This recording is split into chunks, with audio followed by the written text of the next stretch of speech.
ভোলায় সপ্তাহের ব্যবধানে চড়া সবজির বাজার, এতে বিপাকে ক্রেতারা। আর বিক্রেতারা বলছেন সরবরাহ সংকট ও পাইকারি বাজারে চড়া দাম থাকায় বাধ্য হয়েই বেশি রাখতে হচ্ছে তাদের।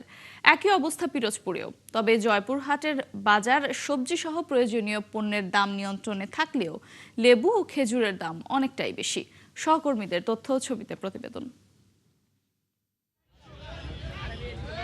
এক সপ্তাহের ব্যবধানে ভোলায় সব ধরনের সবজির দাম বেড়েছে 10 থেকে 50 টাকা। 120 টাকার কাঁচামরিচ এখন বিক্রি হচ্ছে 160 থেকে 180 টাকায়। 40 টাকার শসার দাম 70 টাকা, 30 টাকার বেগুন 50 আর লেবুর হালি উঠেছে 70 টাকা। এছাড়া অন্যান্য সবজির দামও চড়া, এতে বিপাকে স্বল্প আয়ের মানুষ। তবে বিক্রেতারা বলছেন সবজির সরবরাহ কম থাকায় দাম বেড়েছে। এক পা মরিচ আমি 2 দিন আগে নিয়েছি 40 টাকা, আজকে 50 টাকা। এভাবে যদি সবকিছু দাম বাড়ায় তা আমরা পাবলিক কিভাবে খাইয়া বাঁচব? নিত্য প্রয়োজনীয় একজন রোজাদার মানুষের জন্য যেগুলো দরকার সেগুলো সবকিছুর দাম বেড়ে যায়। আর যারা দাম জিজ্ঞে আমরা যে জিজ্ঞে এটা কত এই দাম চাই, আমরা এই দাম আনতারি না, কেমনে বেচুম? এ বিষয়ে জেলা প্রশাসক জানান, রমজানে নিত্য প্রয়োজনীয় পণ্যের দাম স্থিতিশীল রাখতে বাজারগুলোতে কঠোর নজরদারি রাখা হয়েছে। অভিযানকালে বাজারস্থ প্রায় সকল বিক্রেতাকে ন্যায্য মূল্যে দ্রব্যমূল্য বিক্রয় করার জন্য উৎসাহিত করা হচ্ছে। একই অবস্থা পিরোজপুরেও। রমজানের শুরুতেই নিত্য প্রয়োজনীয় পণ্য, ইফতার সামগ্রী, সবজি ও ফলের দাম চড়া। কাঁচামরিচের দাম উঠেছে 250 টাকায়, শসা 110 টাকা আর লেবুর হালি 60 টাকা। বেড়েছে মাছের দামও। যেটা কিন্তু ওটার দাম ডাবল হয়ে গেছে।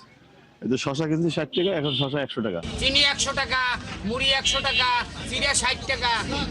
হ্যাঁ, এই শুধু খেজুরের বাজারটা একটু চড়া। আপেল আপনার 300 টাকা, তারপর কমলা আছে 340, 350। এ অবস্থায় বাজারে সার্বক্ষণিক নজরদারির কথা জানিয়েছে পিরোজপুর ব্যবসায়ী সমিতি। এই রমজান মাস জুড়েই আমাদের এই মনিটরিং থাকবে এবং আমরা ব্যবসায়ীরা এবং ব্যবসায়ী সমিতি, জেলা ব্যবসায়ী সমিতি এই মনিটরিং করবো ইনশাল্লাহ। তবে জয়পুরহাটের বাজারের চিত্র কিছুটা অন্যরকম। চাল, ডাল, পেঁয়াজ সহ নিত্য প্রয়োজনীয় বেশিরভাগ পণ্যের দামই স্থিতিশীল আছে, কিন্তু অস্বাভাবিকভাবে বেড়েছে লেবু ও খেজুরের দাম। লেবু এবং আপনার হলো খেজুর, এই জিনিসের দাম একটু বাজার বাড়তি। খেজুরের দাম গত এক সপ্তাহের তুলনায় অনেক বেশি, গত বছরের তুলনায় তো ডবল হয়ে গেছে এক কথায়।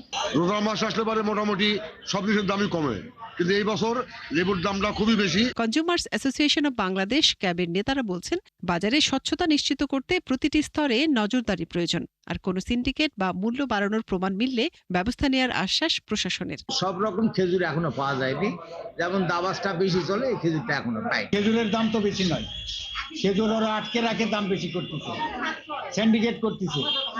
আমরা এটা চাচ্ছি না। কোনো ব্যবসায়ী যদি বাজার পরিস্থিতি অস্বাভাবিক করার চেষ্টা করে, সেক্ষেত্রে আমরা প্রয়োজনীয় যে আইনানুগ উদ্যোগ, সেই আইনানুগ উদ্যোগের মাধ্যমে আমরা চেষ্টা করবো যেন বাজার পরিস্থিতিটা স্বাভাবিক থাকে। রমজান মাস জুড়ে সব ধরনের পণ্যের দাম নিয়ন্ত্রণে থাকবে, এমনটাই প্রত্যাশা ভোক্তাদের। মনিরা কাজুরি, ৭১। মনিটরিং শুরু হয়েছে চট্টগ্রামের বাজারে। বাজার ঘুরে দেখার পর জেলা প্রশাসক জানান, বাজারে পণ্য সরবরাহে ঘাটতি নেই। এরপরেও যদি কেউ পণ্যের দাম বাড়ায় তাহলে তাকে শাস্তির আওতায় আনা হবে। এ নিয়ে আমদানিকারকরা জানান, পণ্য খালাসে জটিলতা তৈরি হওয়ায় কিছুটা প্রভাব পড়েছে বাজারে। বাবুন পালের ক্যামেরায় আরো জানাচ্ছেন রাজীব বড়ুয়া। রোজার প্রথম দিনে চট্টগ্রামের বাজারে পরিস্থিতি দেখতে খাতুনগঞ্জে যান জেলা প্রশাসক। তিনি বিভিন্ন আড়ত ঘুরে দেখেন, পেঁয়াজ, রসুন, ছোলা, খেজুর সহ নিত্য প্রয়োজনীয় পণ্যের দাম যাচাই করেন। এই সময় পাইকারি ব্যবসায়ীদের সাথে কথা বলেন এবং বাজার পরিস্থিতি সম্পর্কে খোঁজ নেন। এ সময় জেলা প্রশাসক বলেন, বিশ্বে উৎসব বা ধর্মীয় মৌসুমে সাধারণত পণ্যের দাম কমে, কিন্তু আমাদের দেশে ঠিক উল্টো চিত্র দেখা যায়। পরিদর্শনের এক পর্যায়ে জেলা প্রশাসক খাতুনগঞ্জ ট্রেড অ্যাসোসিয়েশনের কর্মকর্তাদের সঙ্গে বৈঠক করেন। সেখানে তিনি অসাধু ব্যবসায়ীদের বিরুদ্ধে কঠোর ব্যবস্থা নেওয়ার নির্দেশ দেন। নতুন বাংলাদেশে কোনো সিন্ডিকেট করার কোনো সুযোগ নাই এবং আমরা সবার কাছে প্রত্যাশা করি সবাই তার দায়িত্বশীল আচরণ করবে। আমরা প্রত্যাশা করি এই ব্যবসায়ী সমিতি, খাতুনগঞ্জ বাজারে যারা ব্যবসায়ী সমিতি, তারা অত্যন্ত একটা বলবো যে গর্বিত একটা অংশীদার এই বন্দর বাণিজ্যিক একটা রাজধানীর, তাদেরও দায়িত্ব আছে। ব্যবসায়ীরা জানান, বাজারে পণ্যের কোনো সংকট নেই, সরবরাহ স্বাভাবিক আছে। যারা কৃত্রিম সংকট তৈরি করবে, প্রশাসনের আগে তারাই ব্যবস্থা নেবে। খুচরা পর্যায়ে দ্রব্যের দাম বাড়লে এটা আমাদের করণীয় কি? এখানে আমাদের আসলে করণীয় কিছু থাকে না, কে কোথায় নিয়ে কুই দাম বিক্রি করতেছে আমাদের ওখানে গিয়ে মনিটর করা তো ব্যবসায়ীদের পক্ষে সম্ভব। তবে পাইকারি ব্যবসায়ীরা জানান বাজারে পণ্যের সরবরাহ ভালো থাকলেও বন্দর থেকে পণ্য খালাসের জটিলতা তৈরি হওয়ায় কিছুটা প্রভাব পড়েছে দামে। বাজার কোনো প্রকার কোনো জিনিসের যেন দাম অতিরিক্ত যেন বাড়াতাড়া এগুলো না হয় এবং যারা মাল ক্রয় করতে আসে তাদের যেন স্লিপ দেওয়া হয়। বাজারও কোনো উদ্যোগও দিনে, বাজার মোটামুটি লিমিটের ভিতরে আছে, আনলিমিটেড কোনো নাই। আমাদের পাইকারের মধ্যে যথেষ্ট সরবরাহ আছে এবং যথেষ্ট পরিমাণে পেঁয়াজের আছে, কোনো ঘাটতি নেই। রসুনের দাম কিছুদিন বেড়ে গেছে, আমদানি কম, মানে পোর্টে কিছু ঝামেলা ছিল, এই ঝামেলার কারণে আমদানি ডেলিভারি দিতে পারেন, এইটার কারণে মাল এখানে শর্ট হয়ে গেছে, দাম বেড়ে গেছে। যে মেহেরপুরি পেঁয়াজটা বিক্রি করছে আপনার 3 দিন আগে, সেই পেঁয়াজ বিক্রি করছিলাম 45 টাকা, আজকে বিক্রি করছি আমি মেহেরপুরি পেঁয়াজটা 35 টাকা। আর দেশি পেঁয়াজ গতকাল পরশু দিন বিক্রি করছে আপনার 60 টাকা 58 টাকা। সেই দেশি পেঁয়াজ আজকে আমদানি ভরপুর, সেই ক্ষেত্রে আজকে দেখা গেল এই মাত্র বেচলাম 50 টাকা। রমজান মাস জুড়ে বাজার স্থিতিশীল রাখতে প্রশাসনের অভিযান চলবে বলে জানিয়েছে জেলা প্রশাসন। তবে সাধারণ ভোক্তাদের দাবি শুধু পাইকারি নয়, খুচরা বাজারেও নজরদারি বাড়াতে হবে। রাজীব বড়ুয়া, ৭১, চট্টগ্রাম। বাঙালির আবেগময় স্মরণ অমর একুশে ঘিরে রাজধানীতে গড়ে তোলা হয়েছে নিশ্ছিদ্র নিরাপত্তা বলয়। ডিএমপি কমিশনার জানিয়েছেন, শহীদ মিনারে শ্রদ্ধা জানাতে কোনো নিরাপত্তা ঝুঁকি নেই, মোতায়েন থাকবে ১৫,০০০ পুলিশ সদস্য। অন্যদিকে র্যাব মহাপরিচালক হুঁশিয়ারি দিয়েছেন, জননিরাপত্তা বিঘ্নিত হয় এমন যে কোনো উদ্যোগ রুখে দেওয়া হবে। আরও জানাচ্ছেন জুলিয়া তানহা। শ্রদ্ধা, আবেগ আর অপেক্ষার প্রহর গুনছে পুরো জাতি। আগামীকাল আন্তর্জাতিক মাতৃভাষা দিবস, আর সেই উপলক্ষে শেষ মুহূর্তের প্রস্তুতিতে সেজেছে কেন্দ্রীয় শহীদ মিনার প্রাঙ্গণ। মূল বেদি পরিষ্কার পরিচ্ছন্ন করা থেকে আলপনা অঙ্কন, শেষ মুহূর্তেও ব্যস্ত শিল্পী কর্মীরা। কেন্দ্রীয় শহীদ মিনারের চারদিকে কঠোর নিরাপত্তা। ঢাকা মহানগর পুলিশ নিশ্চিত করেছে, এবারের আয়োজন ঘিরে কোনো ধরনের শঙ্কা নেই। কয়েক স্তরের নিরাপত্তা চাদরে ঢাকা থাকবে পুরো এলাকা। মহান শহীদ দিবসে ভাষা সৈনিকদের প্রতি শ্রদ্ধা জানাতে কেন্দ্রীয় শহীদ মিনারে ব্যাপক লোক সমাগম হবে। এই উপলক্ষে ঢাকা মেট্রোপলিটন পুলিশ নিয়েছে কয়েক স্তরের নিরাপত্তা ব্যবস্থা। পুলিশের পাশাপাশি অন্যান্য আইন শৃঙ্খলা বাহিনীর সাথে মোতায়েন থাকবে পর্যাপ্ত সংখ্যক স্বেচ্ছাসেবক। নিরাপত্তার জন্য ডগ স্কোয়াড ও বোম ডিসপোজাল ইউনিট কাজ করবে, সাথে থাকবে ক্রাইম সিন ইউনিট। নিরাপত্তার খাতিরে কোনো ধারালো বস্তু বহন করা যাবে না। শ্রদ্ধা শেষে দোয়েল চত্বর হয়ে চানখারপুল দিয়ে বের হতে হবে সবাইকে। শহীদ মিনারে শ্রদ্ধা নিবেদনের জন্য পলাশীর মোড়, জগন্নাথ হল ক্রসিং, শহীদ মিনার এই রুট অনুসরণ করার জন্য সর্বসাধারণকে অনুরোধ করা হলো। শহীদ মিনারে শ্রদ্ধা নিবেদনের জন্য পলাশীর মোড়, জগন্নাথ হল ক্রসিং, শহীদ মিনার এই রুট অনুসরণের জন্য সর্বসাধারণকে অনুরোধ করা হলো। পুলিশের পাশাপাশি তৎপর রয়েছে এলিট ফোর্স র্যাব। পুরো এলাকা ৬৬টি হাই ডেফিনেশন ক্যামেরার আওতায় আনা হয়েছে। র্যাব ডিজি জানিয়েছেন, অন্যান্য বাহিনীর সঙ্গে সমন্বয় করে শহীদ মিনারের চারপাশ ঘিরে তাদের ৩০০ সদস্য মোতায়েন থাকবে। আমাদের কাছে নিরাপত্তাজনিত কোনো রকম থ্রেট নাই, তবে আমাদের সব ধরনের প্রস্তুতি আছে। প্রায় ৩০০-র ঊর্ধ্বে আমাদের র্যাপিড অ্যাকশন ব্যাটালিয়নের সদস্য মোতায়েন থাকবে। সাদা পোশাকে আমাদের গোয়েন্দা থাকবে বিভিন্ন ধরনের, যেটা আমি বললাম যে আমাদের ডগ স্কোয়াড আছে, বোম ডিসপোজাল টিম আছে, সিসিটিভির নেটওয়ার্কে আমরা নিয়ে এসেছি। শ্রদ্ধা ও ত্যাগের ২১শে ফেব্রুয়ারি। শ্রদ্ধা জানাতে অপেক্ষার প্রহর গুনছে পুরো জাতি। অপেক্ষায় চির অম্লান কেন্দ্রীয় শহীদ মিনারও। সেজেছে বেদি। রাত পেরোলেই শ্রদ্ধা ও ভালোবাসায় মানুষ স্মরণ করবে ৫২ বসন্তের শহীদদের। আর কণ্ঠে থাকবে বাংলার গান, বাংলার সুর, বাংলা ভাষা। কেন্দ্রীয় শহীদ মিনার থেকে জুলিয়া তানহা, ৭১। রপ্তানি বৃদ্ধির মাধ্যমে দেশের বাণিজ্য চ্যালেঞ্জ মোকাবেলায় কাজ করবে সরকার, এমনটাই জানিয়েছেন বাণিজ্য, শিল্প, বস্ত্র ও পাট মন্ত্রণালয়ের মন্ত্রী খন্দকার আব্দুল মুক্তাদির। সকালে সিলেট সার্কিট হাউসে সাংবাদিকদের সাথে আলাপকালে একথা জানান তিনি। মন্ত্রী বলেন, গত আওয়ামী লীগ সরকারের আমলে যে বাণিজ্য চুক্তিগুলো হয়েছে সেগুলো পর্যবেক্ষণ করবে বর্তমান সরকার। এছাড়া সরকার বিনিয়োগ বাড়াবে, বিনিয়োগের সহায়ক পরিবেশ তৈরি করবে এবং আন্তঃদেশীয় বাণিজ্যের বৈশ্বিক স্থবিরতা কাটাতেও কাজ করবে।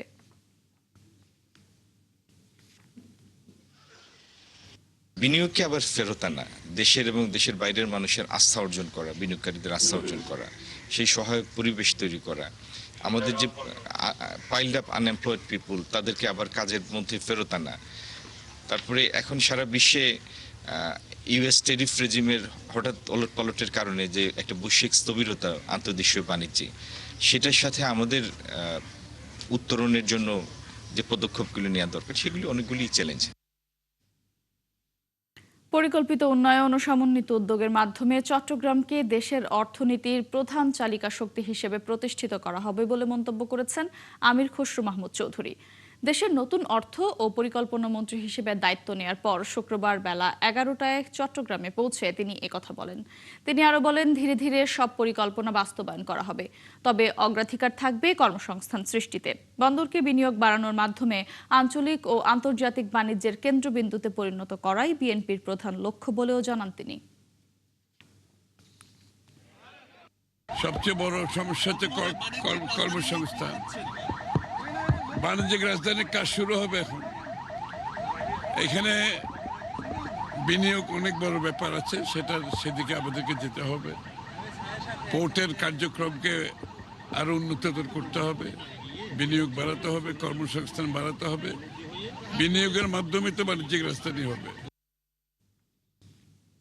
সারা দেশে 60 লাখের বেশি দোকান, রিটেইল ও চেইন শপ কর্মচারীদের জন্য ঈদ বোনাস ও ওভারটাইম ভাতার দাবি জানিয়েছে জাতীয় দোকান কর্মচারী ফেডারেশন। শুক্রবার সকালে জাতীয় প্রেস ক্লাবে এক সংবাদ সম্মেলনে নতুন সরকারকে অভিনন্দন জানিয়ে এই দাবি তুলে ধরেন তারা। সংবাদ সম্মেলনে বক্তারা জানান, রমজানে কর্মচারীরা দৈনিক 12 থেকে 16 ঘন্টা অমানসিক পরিশ্রম করেন, কিন্তু তারা ওভারটাইমের ন্যায্য মজুরি পান না। এমনকি নিয়োগপত্র ও পরিচয়পত্রহীন এই শ্রমিকের কোনো মজুরি বোর্ডও নেই। মালিকপক্ষ মুনাফার পাহাড় গড়লেও শ্রমিকরা আইনসঙ্গত সাপ্তাহিক ছুটি ও উৎসব ভাতা থেকেও বঞ্চিত হচ্ছেন বলেও অভিযোগ করেন বক্তারা। তারা এর সমাধান চেয়ে ঈদ বোনাস ও ওভারটাইম ভাতার দাবি জানান।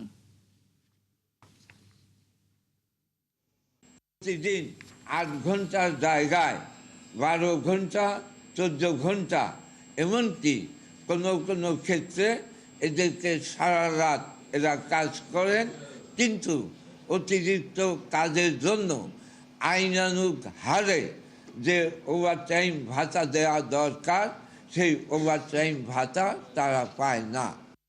আরব গেলেন রোজগার করতে, ফিরে এলেন মানসিক ভারসাম্যহীন হয়ে। ঠাঁই মিলেছে বেসরকারি শেল্টারে।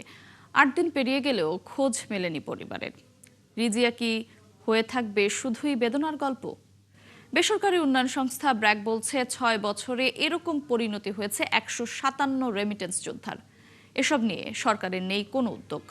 শাহনাজ শারমিনের বিশেষ প্রতিবেদন। নিরাপদ আশ্রয়কেন্দ্র কিংবা হোস্টেল, কোনো যত্নই পরিবারে উষ্ণতার সমান হতে পারে না। রিজিয়া 8 দিন ধরে ঠিকানাহীনভাবে ঘুরে বেড়াচ্ছেন, খুঁজে ফিরছেন স্বজনদের। মাত্র 2টি শব্দ বলতে পারেন রিজিয়া, মুসলিম আর সৌদি আরব। আছে শুধু বিমানের একটি টিকিট, সেখানে লেখা রিজিয়া বেগম, পিতা বা স্বামী আব্দুল নূর। শুধু এটুকুই উল্লেখ আছে। ঢাকার আশকোনায় ব্র্যাক মাইগ্রেশন সেন্টার কর্মীদের হেফাজতে 513 নম্বর রুম এখন রিজিয়ার ঠিকানা। গত 12 ফেব্রুয়ারি বিকেলে সৌদি এয়ারলাইন্সের ফ্লাইটে ঢাকায় অবতরণের পর বিমানবন্দরে অসংলগ্নভাবে ঘোরাফেরা করতে থাকেন তিনি। পরে সিভিল এভিয়েশন কর্তৃপক্ষ তার মানসিক পরিস্থিতি বিবেচনা করে নিরাপদ আবাসন ও পরিবারের সন্ধানের জন্য ব্র্যাকের কাছে হস্তান্তর করে। হয়তো চোখে স্বপ্ন ছিল নিজের পায়ে দাঁড়ানোর, পরিবারকে সচ্ছল করার। সেই চোখ এখন অনুভূতিহীন, অশ্রুই ভরা। নেই কোনো প্রয়োজনীয় ডকুমেন্ট। 7 দিন ধরে সেন্টারে কর্মীরা কথা বলেও কোনো তথ্য উদ্ধার করতে পারেননি। মেন্টাল ট্রমা থেকে কিন্তু এটা যায় যে তারা প্রচুর ভয় পায়, তারপরে বিশেষ করে পুরুষ দেখলে তারা মানে খুবই উত্তেজিত হয়ে যায়। ধারণাই করা হচ্ছে যে এখানে নিয়োগকর্তা কর্তৃক সে কোনো না কোনো নির্যাতনের শিকার হয়েছিল, যার কারণে সে মানসিক ভারসাম্য হারিয়েছে। যদি কেউ এই নারীর পরিচয় জানেন, তাকে ব্র্যাক মাইগ্রেশন ওয়েলফেয়ার সেন্টারের মোবাইল নাম্বার 0171-2197-854 এই নাম্বারে যোগাযোগ করার অনুরোধ করা হয়েছে। এদিকে ব্র্যাক বলছে, গেল 6 বছর 157 জন রেমিটেন্স যোদ্ধা মানসিক ভারসাম্যহীন হয়ে দেশে ফিরেছে, কিন্তু সরকার তাদের পাশে দাঁড়ায়নি।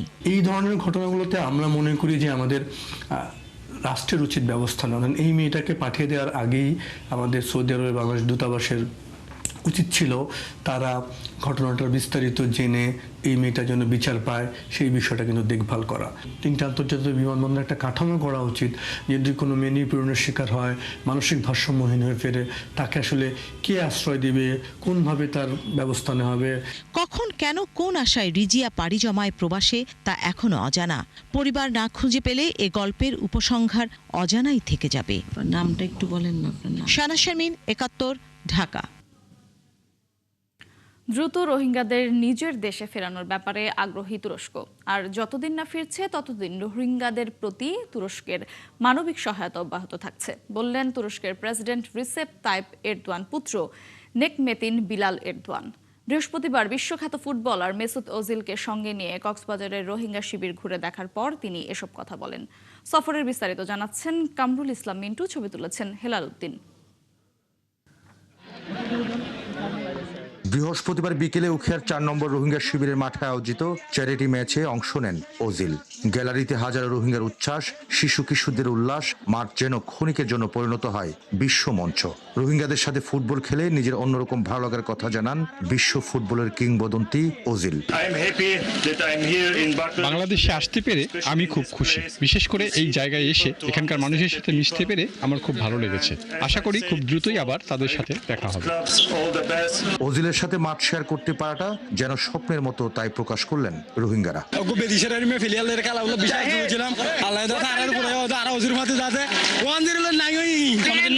কিন্তু মানে ইন্টারন্যাশনাল লেভেলের প্লেয়ার খেলাইব আর হাত মিলাইব, বেশি খুশি লাগে। প্রিয় প্লেয়ার মুসলিম প্লেয়ার ওজিলের ভাই বেশি বেশি ভালো লাগে, বেশি খুশি লাগে। এর আগে দুপুর 1টায় প্রতিনিধি দলটি প্রথমে পৌঁছায় উকিয়ার বালুখালী 9 নম্বর রোহিঙ্গা শিবিরে। সেখানে তুর্কি সরকারের সহায়তায় পরিচালিত ফিল হাসপাতাল ঘুরে দেখেন। পরে তারা পরিদর্শন করেন তুরস্কের স্বেচ্ছাসেবী সংস্থা টিকা পরিচালিত education and cultural centre. Rohingya শিশুদের সঙ্গে সেলফিতে অংশ নেন ওজিল ও তুরস্কের প্রেসিডেন্ট পুত্র। এই প্রতিনিধি দলের নেতৃত্ব দেন তুরস্কের প্রেসিডেন্ট রিসেপ তাইপ এরদোয়ানের পুত্র নেকমেতিন বিলাল এরদোয়ান। তিনি বলেন, রোহিঙ্গাদের দেশে ফেরা নিয়ে তিনি অনেক আশাবাদী। প্রত্যাবাসন স্পষ্টভাবে অত্যন্ত গুরুত্বপূর্ণ। আমরা চাই রোহিঙ্গারা যাতে তাদের বাড়ি ফিরে যেতে পারে, যা তাদের মানবিক অধিকার ও অত্যন্ত মৌলিক অধিকার, এবং আন্তর্জাতিক আইনও শরণার্থীদের তাদের মাতৃভূমিতে ফিরে যাওয়ার নির্দেশ দেয়। দ্রুতই রোহিঙ্গাদের নিজের দেশে ফেরানোর ব্যাপারে আগ্রহী তুরস্ক। আর যতদিন না তারা ফিরতে পারছে ততদিন রোহিঙ্গাদের প্রতি তুরস্কের মানবিক সহায়তা অব্যাহত থাকবে। এর আগে সকাল 11:15 ঢাকা থেকে বিশেষ ফ্লাইটে কক্সবাজার পৌঁছায় 11 সদস্যের প্রতিনিধি দল। সরকারি কর্মকর্তা ও তুর্কি সংস্থার প্রতিনিধিদের সঙ্গে বৈঠক শেষে সন্ধ্যায় রোহিঙ্গাদের সঙ্গে ইফতারে অংশ নেন মেসুত ওজিল ও নেকমেতিন বিলাল। কামরুল ইসলাম মিন্টু, ৭১, কক্সবাজার। গাজীপুর সিটি কর্পোরেশনের কাশিমপুরে নির্মাণাধীন একটি সড়কের কিছু অংশ ভেঙে ধসে পড়েছে। 14 কোটি টাকা ব্যয়ে সড়কটি নির্মাণ করছিল ঠিকাদারি প্রতিষ্ঠান ইউসিসি লিমিটেড। উদ্বোধনের আগেই সড়কটির এমন অবস্থার জন্য ক্ষোভ প্রকাশ করেছেন এলাকাবাসী। জাহিদুল ইসলাম অনেকের তথ্য, ছবিতে প্রতিবেদন।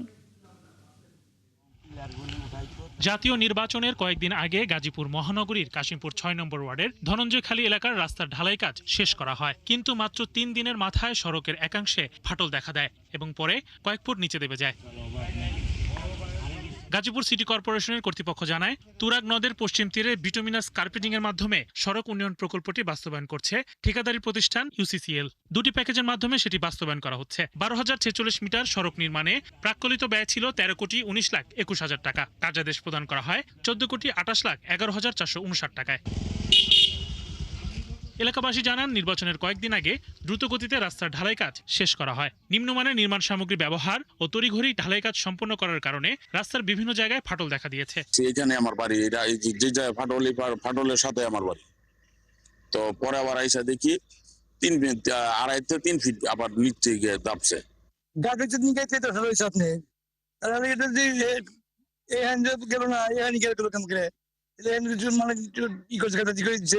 দেখতে আসি কিছুদিন আগে দেখলাম একটু কম, এখন দেখি যে আরো গভীর হয়ে গেছে। সাধারণ জনগণের ক্ষয়ক্ষতিটা হলো, এই রাস্তাটা যদি ভালোভাবে করা হইতো তাহলে এই ক্ষয়ক্ষতিটা হইতো না। এদিকে নির্বাহী কর্মকর্তা বলছেন, এটি একটি প্রাকৃতিক দুর্যোগ। প্রাথমিকভাবে আমাদের তথ্য আছে, ছবি আছে, সরেজমিনে আমরা আমাদের ইঞ্জিনিয়ার তাদের প্রাথমিক রিপোর্ট হচ্ছে এটি কোনো কারিগরি ত্রুটির কারণে হয়নি, এটি একটি প্রাকৃতিক দুর্যোগ। উদ্বোধনের আগে নতুন সড়ক ধসে পড়ার ঘটনায় প্রশ্ন উঠেছে নির্মাণের মান ও তদারকি নিয়ে। এলাকাবাসীর দাবি সুষ্ঠু তদন্ত করে প্রকৃত ঘটনা উদ্ঘাটন করার। শরীফ আজাদ প্রীতম, ৭১। ২১শে পদকপ্রাপ্ত বর্ষিয়ান অভিনেতা এটিএম শামসুজ্জামানের পঞ্চম মৃত্যুবার্ষিকী আজ। তিনি ২০২১ সালের আজকের এই দিনে প্রয়াত হন। মৃত্যুদিনে তাকে নানাভাবে স্মরণ করছে বাংলা চলচ্চিত্র প্রেমীরা। তার বর্ণাঢ্য ক্যারিয়ারের এক ঝলক দেখে নেব আফফান মিতুলের প্রতিবেদনে। ১৯৬৫ সাল থেকে ছোট ছোট চরিত্র অভিনয় করলেও ১৯৭৬ সালে মুক্তিপ্রাপ্ত আমজাদ হোসেনের নয়নমণি তাকে খল চরিত্রে এনে দেয় অসামান্য খ্যাতি। নয়নমণি সুপারহিট হলে তাকে আর পিছনে ফিরে তাকাতে হয়নি। সে তারা হাজির কেন কাল নর মাইয়ের বিয়ের জন্য টাকা দিলাম। এটিএম শামসুজ্জামানের উল্লেখযোগ্য ছবির মধ্যে রয়েছে সূর্য দিগল বাড়ি, লাঠিয়াল, জাদুরবাসী, অশিক্ষিত, গোলাপি এখন ট্রেনে, ছুটির ঘণ্টা, চাপাডাঙ্গার বউ, দাইকে, চোরাবালি, মোল্লাবাড়ির বউ, খাইরুন সুন্দরী, হাজার বছর ধরে, গেরিলা, ডাক্তার বাড়ি। কি সুন্দর মাইয়াডা, তোর ক্লাসিও জুবানকালে দেখতেই দেখতো। তিনি অভিনয়ের পাশাপাশি লিখেছেন চিত্রনাট্য। প্রথম কাহিনী ও চিত্রনাট্য লিখেছিলেন জল ছবি সিনেমার জন্য। এরপর শতাধিক ছবির কাহিনী ও চিত্রনাট্য লিখেছেন। ২০০৯ সালে এবাদত নামের প্রথম সিনেমা পরিচালনা করেন এটিএম শামসুজ্জামান। আছে কারিশমা আছে, সব বলবো তোমার, সব আমি খুইলা বলবো। দীর্ঘদিন তিনি সিনেমার পাশাপাশি নাটক ও টেলিফিল্মে অভিনয় করেছেন। তার অভিনীত শত শত নাটক রয়েছে। এর মধ্যে উল্লেখযোগ্য রঙের মানুষ, ভবের হাট, শিলবাড়ি, ঘরকুটুম, নোয়াশাল, শতবর্ষে দাদাজান, সেরা কিপটুস, নাপিত, গরুচোর, তরিকালি হাটারি। ওয়ালাইকুম আসসালাম। এটিএম শামসুজ্জামান প্রথমবার জাতীয় চলচ্চিত্র পুরস্কার পেয়েছেন ১৯৮৭ সালে। কাজী হায়াতের দাইকে ছবিতে অভিনয়ের জন্য শ্রেষ্ঠ অভিনেতার পুরস্কার পান।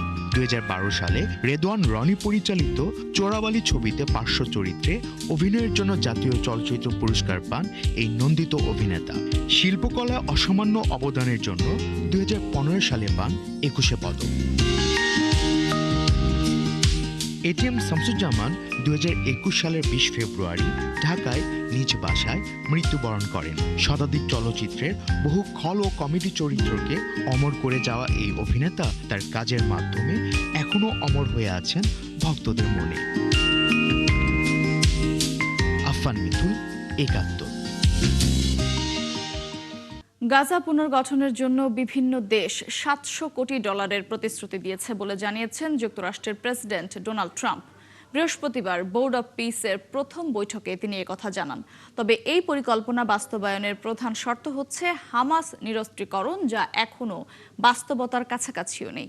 এদিকে শান্তি পরিষদের আড়ালে গাজায় ৩৫০ একরের সামরিক ঘাঁটি নির্মাণের পরিকল্পনা নথি ফাঁস করেছে ব্রিটিশ সংবাদ মাধ্যম দ্য গার্ডিয়ান। আর এই ঘাঁটিটি আন্তর্জাতিক স্থিতিশীলতা বাহিনী ISF এর সামরিক অপারেশনের কাজে ব্যবহৃত হবে। শারমিন স্বপ্নার প্রতিবেদন। যুক্তরাষ্ট্রের প্রেসিডেন্ট ডোনাল্ড ট্রাম্পের প্রস্তাবিত গাজা শান্তি পরিষদের প্রথম বৈঠক হয়েছে বৃহস্পতিবার। বৈঠকে ট্রাম্প জানান, গাজা উপত্যকার পুনর্গঠনে বোর্ডের বিভিন্ন দেশ ইতিমধ্যে $700 কোটি প্রতিশ্রুতি দিয়েছে, আর যুক্তরাষ্ট্র এই বোর্ডে $1000 কোটি দেবে। তবে এই অর্থ ঠিক কী কাজে ব্যবহার করা হবে তা তিনি নির্দিষ্ট করে জানাননি। কয়েকটি দেশ প্রাথমিকভাবে $700 কোটি দিয়েছে। এখানে ব্যয় করা প্রতিটি ডলারই স্থিতিশীলতা এবং একটি নতুন সম্প্রীতিপূর্ণ অঞ্চলের আশায় করা বিনিয়োগ। শান্তি পর্ষদ আজ এ কক্ষেই দেখিয়ে দিচ্ছে কিভাবে একটি উন্নত ভবিষ্যৎ গড়ে তোলা যায়। তবে তিনি বলেছেন, এই পরিকল্পনা বাস্তবায়নের প্রধান শর্ত হচ্ছে হামাস নিরস্ত্রীকরণ, যা এখনো বাস্তবতার কাছাকাছিও নেই। কেননা হামাস জানিয়েছে ইসরায়েলের প্রতিশোধের আশঙ্কায় তারা অস্ত্র হস্তান্তরে অনাগ্রহী। এদিকে শান্তি পরিষদের আড়ালে গাজায় ৩৫০ একরের সামরিক ঘাঁটি নির্মাণের পরিকল্পনার নথি ফাঁস করেছে ব্রিটিশ সংবাদ মাধ্যম দ্য গার্ডিয়ান। প্রকাশিত প্রতিবেদনে বলা হয়, আন্তর্জাতিক স্থিতিশীলতা বাহিনী ISF এর সামরিক অপারেশনের কাজে ব্যবহৃত হবে ঘাঁটিটি। এতে থাকবে প্রায় ৫,০০০ সেনা সদস্য। নথিতে বলা হয়েছে, ভবিষ্যৎ আন্তর্জাতিক স্থিতিশীলতা বাহিনী ISF এর জন্য এটি একটি অপারেশনাল বেস হিসেবে কাজ করবে। এদিকে এই বৈঠকে বিভিন্ন দেশের প্রতিনিধিরা অংশ নিলেও ফিলিস্তিনিদের কোনো প্রতিনিধি ছিল না। যোগ দেয়নি যুক্তরাজ্য, ইতালি, জার্মানি সহ ইউরোপের প্রভাবশালী দেশও। শারমিন স্বপ্না, ৭১। যুক্তরাষ্ট্রের সঙ্গে চুক্তি করতে ইরানকে 10 থেকে 15 দিন সময় দিয়েছেন প্রেসিডেন্ট ডোনাল্ড ট্রাম্প। ওয়াশিংটনে বোর্ড অব পিসের উদ্বোধনী সভায় এ সময় বেঁধে নেন ট্রাম্প। এই সময়ের মধ্যে চুক্তি না করলে খারাপ কিছু হবে বলে হুমকি দিয়েছেন তিনি।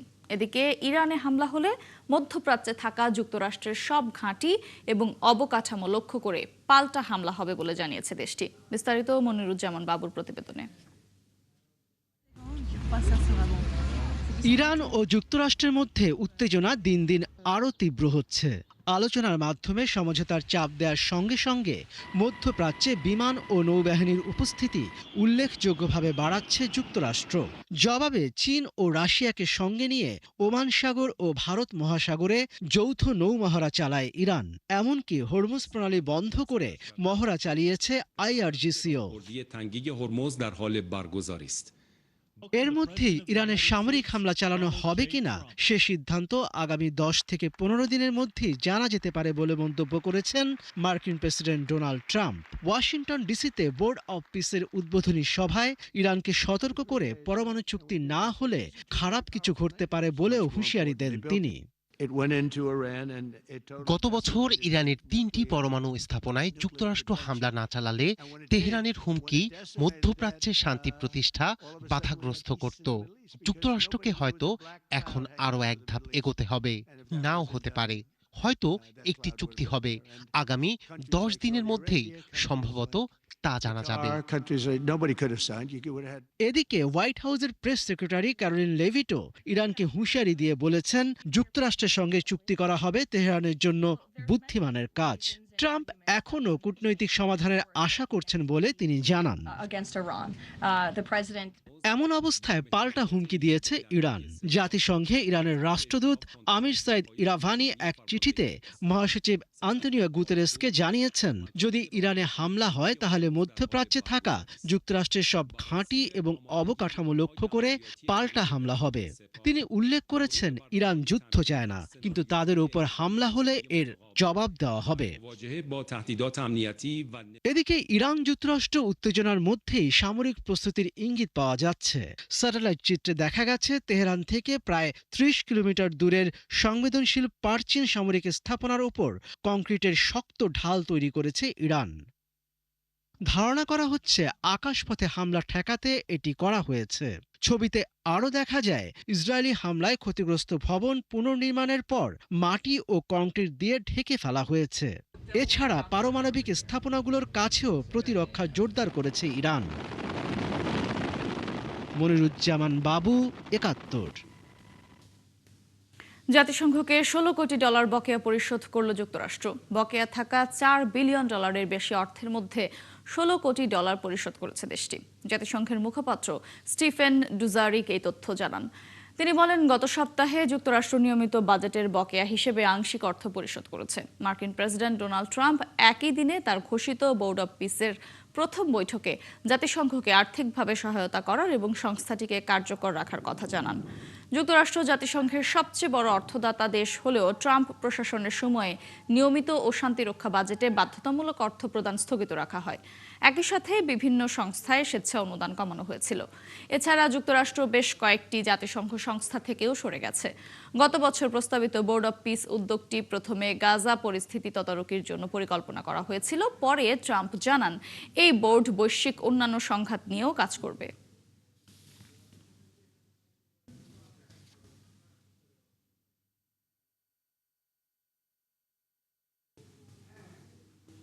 ভেনেজুয়েলার ক্ষমতাসীন দল নিয়ন্ত্রিত আইনসভা একটি সীমিত সাধারণ ক্ষমা বিল অনুমোদন করেছে। এদিকে বন্দীদের মুক্তির দাবিতে তাদের পরিবারের সদস্যরা টানা ৫ম দিনের মতো অনশন ধর্মঘট পালন করেছেন। আইনসভা প্রধান জর্জ রদ্রিগেজের নেতৃত্বে পাশ হওয়া এই বিলে ২০০২ সাল থেকে ২০২৫ সালের বিভিন্ন সময়ে সরকার বিরোধী বিক্ষোভ ও রাজনৈতিক কর্মকাণ্ডে জড়িতদের ক্ষমার আওতায় আনা হয়েছে। তবে ২০১৯ সালের সামরিক বিদ্রোহে জড়িতদের এই সুবিধা থেকে বাদ রাখা হয়েছে। তবে সরকার এটিকে রাজনৈতিক সংকট নিরসনের পদক্ষেপ হিসেবে দাবি করলেও মানবাধিকার সংস্থাগুলো বলছে এটি শত শত রাজনৈতিক বন্দীর মুক্তির নিশ্চিত করতে ব্যর্থ হয়েছে। গত এক বছরে প্রায় ৯০০ জনকে সরকার মুক্তি দিলেও ফেরো পেনালের হিসেবে এখনও কয়েকশো রাজনৈতিক বন্দী কারাগারে মানবেতর জীবন কাটাচ্ছেন। মোহাম্মদপুরে একটি ফুটপাতের নাম ফলক উদ্বোধন শেষে গণমাধ্যমের সঙ্গে কথা বলছেন শিক্ষা প্রতিমন্ত্রী ববি হাজ্জাজ। সরাসরি যাচ্ছে সেখানে।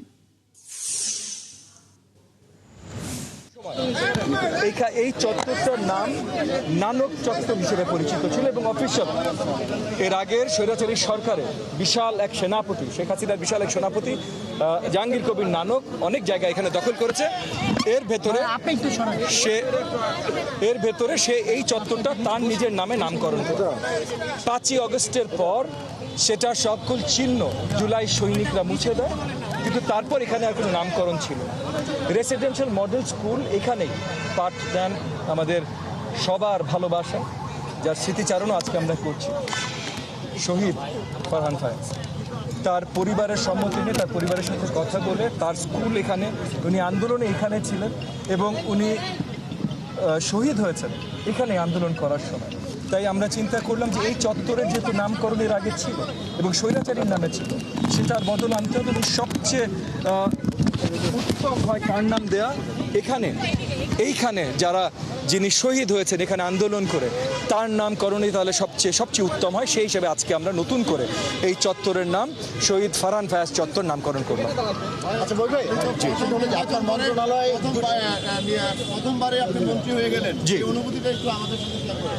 জি, প্রথম নির্বাচন না, প্রথম নির্বাচনে জয়, এবং আমরা বিশ্বাস করি যে এই প্রথম নির্বাচনের জয়টাও এর আগের নির্বাচনগুলো যেহেতু কৃত্রিম ছিল, সো ওখানে আমরা আসলে জয়লাভ করতাম কিনা সেটা আমরা জানি না। আমরা বিশ্বাস করি যে এর আগে যে দুটো নির্বাচনে আমি অংশগ্রহণ করেছিলাম সেই দুটো নির্বাচনে জনগণের ভালোবাসা পেয়েছিলাম, হয়তো জয়লাভ করার কথা ছিল, কিন্তু কৃত্রিমভাবে আমাদেরকে হারানো হয়। তো সেই হিসেবে আমি এইবার যদিও অফিসিয়ালি প্রথমবার বিজয়ী হয়েছি আপনার সংসদীয় নির্বাচনে, কিন্তু আমি ধরে নিচ্ছি আগেও হয়তো আমাদের ডিউ ছিল। আর অবভিয়াসলি অত্যন্ত আনন্দিত, এই কারণে না প্রথমবার না দ্বিতীয়বার না শেষবার, এই কারণে আনন্দিত যে জনগণের ভালোবাসা পেয়েছি, জনগণ আমার উপরে আস্থা রেখেছে এবং জনগণ যেমন আস্থা রেখেছে। মোহাম্মদপুরে কথা বলছেন শিক্ষা প্রতিমন্ত্রী ববি হাজ্জাজ। আমরা সরাসরি ছিলাম সেখানে। বিসিবির কাছ থেকে একই সাথে মিলল সুখবর আর দুঃসংবাদও। স্মরণকালের সবচেয়ে বেশি সংখ্যক ক্রিকেটারদের সাথে নিয়ে সেন্ট্রাল কন্ট্রাক্ট ঘোষণা করেছে বাংলাদেশ ক্রিকেট বোর্ড, যেখানে জায়গা পেয়েছেন মোট ২৮ জন। আর খারাপ খবরটা হলো কন্ট্রাক্টে ক্রিকেটারদের সংখ্যা বাড়লেও বাড়েনি বেতন, এমনকি বেতন কমেছে কোনো ক্রিকেটারের। ফয়সাল হাবিবের রিপোর্ট। তোমরা খেলতে পারো না, তোমাদের পিছিয়ে যা খরচ করছি এটার তোমরা এবার তোমাদের কাছ থেকে আমরা নিতে থাকি, ফেরত দাও। খারাপ খেললে ক্রিকেটারদের বেতন কেড়ে নেওয়া উচিত, ক্রিকেটাররা বেশি পরিমাণে ডাব খায় ধরনের কত কথাই না বলেছেন বিসিবির ফিন্যান্স কমিটির চেয়ারম্যান এম নাজমুল ইসলাম। ক্রিকেটারদের প্রতি অবহেলা আর টাকার প্রতি মায়াই প্রকাশ পেয়েছিল নাজমুলের এমন বক্তব্যে। বৃহস্পতিবার বিসিবির ঘোষিত ২০২৬ সালের ক্রিকেটারদের কেন্দ্রীয় চুক্তি দেখে মনে হতেই পারে এম নাজমুল কেবল কথায় নয় কাজেও বিশ্বাসী, কারণ রেকর্ড সংখ্যক ২৮ জন ক্রিকেটারকে নেওয়া হয়েছে বিসিবির চুক্তিতে, কিন্তু বাড়ানো হয়নি বেতন। A+, A, B, C এবং D এই 5 ক্যাটাগরি খেলোয়াড়দের জন্য রেখেছে বিসিবি, কিন্তু মজার ব্যাপার হলো A+ ক্যাটাগরিতে জায়গা হয়নি কারো, বরং A ক্যাটাগরিতে আছেন 4 জন ক্রিকেটার, B তে 11, C তে 6 এবং D ক্যাটাগরিতে রাখা হয়েছে 7 জন ক্রিকেটার। সর্বোচ্চ ৮ লাখ টাকা মাসিক বেতনের এ ক্যাটাগরিতে আছেন বাংলাদেশ দলের 3 ফরম্যাটের 3 ক্যাপ্টেন। তাদের সাথে এই গ্রুপে জায়গা পেয়েছেন তাসকিন আহমেদ। তবে তাসকিন আহমেদের জন্য এ ক্যাটাগরিতে জায়গা পাওয়া প্রমোশন নয়, বরং ডিমোশনের, কেননা গেল বছরের কেন্দ্রীয় চুক্তিতে A+ ক্যাটাগরিতে 10 লাখ টাকা মাসিক বেতনে ছিলেন তাসকিন। বি ক্যাটাগরিতে মাসিক 6 লাখ টাকা বেতনে টিকে গেছেন গেল বছর এই ক্যাটাগরিতে থাকা 7 জন ক্রিকেটার। তাদের সাথে এই ক্যাটাগরিতে নতুন যুক্ত হয়েছেন 4 জন। প্রমোশন পেয়ে বিতে এসেছেন সাদমান ইসলাম, তানজিদ হাসান তামিম, রিশাদ হোসেন এবং শেখ মেহেদী হাসান। সি ক্যাটাগরিতেও আছে প্রমোশন পাওয়া ক্রিকেটার। সৈয়দ খালেদ আহমেদ এবং নাসুম আহমেদ উঠে এসেছেন ডি থেকে সি ক্যাটাগরিতে। নাসুমদের সাথে সৌম্য, জাকের, শরীফুল, তানজিম, সাকিবরা পাবেন মাসে 4 লাখ টাকা করে বেতন। বিসিবির প্রকাশিত কেন্দ্রীয় চুক্তির ডি ক্যাটাগরিতে থাকা 7 ক্রিকেটারের সবাই ডাক পেয়েছেন এবারই। প্রতি মাসে 2 লাখ টাকা করে বেতন পাবেন সাইফ হাসান, পারভেজ হোসেন ইমন, তানভীর ইসলাম, নাইম হাসান, হাসান মুরাদ, শামীম হোসেন, নুরুল হাসানরা। ক্রিকেটারদের এই বেতন কাঠামো প্রযোজ্য হবে চলতি বছরের 31 ডিসেম্বর পর্যন্ত। বেশি পরিমাণ ক্রিকেটারকে কেন্দ্রীয় চুক্তিতে অন্তর্ভুক্ত করায় বিসিবি প্রশংসাও পাবে। তবে 28 জনের লিস্টেও জায়গা হয়নি কিছু পরিচিত মুখের। টেস্ট দলের নিয়মিত ওপেনার মাহমুদুল হাসান জয় জায়গা করে নিতে পারেননি কেন্দ্রীয় চুক্তিতে। ইনজুরি কাটিয়ে মাঠে ফিরলেও কেন্দ্রীয় চুক্তিতে ফেরা হয়নি ইবাদত হোসেন চৌধুরীরও। ফয়সাল হাবিব, 71। দর্শক, চলছে সংবাদ সংযোগ। সরাসরি সংবাদ অনুষ্ঠান দেখতে চোখ রাখুন 71-এর ফেসবুক পেজে এবং সাবস্ক্রাইব করুন 71-এর ইউটিউব চ্যানেল। থাকুন 71-এর সাথে।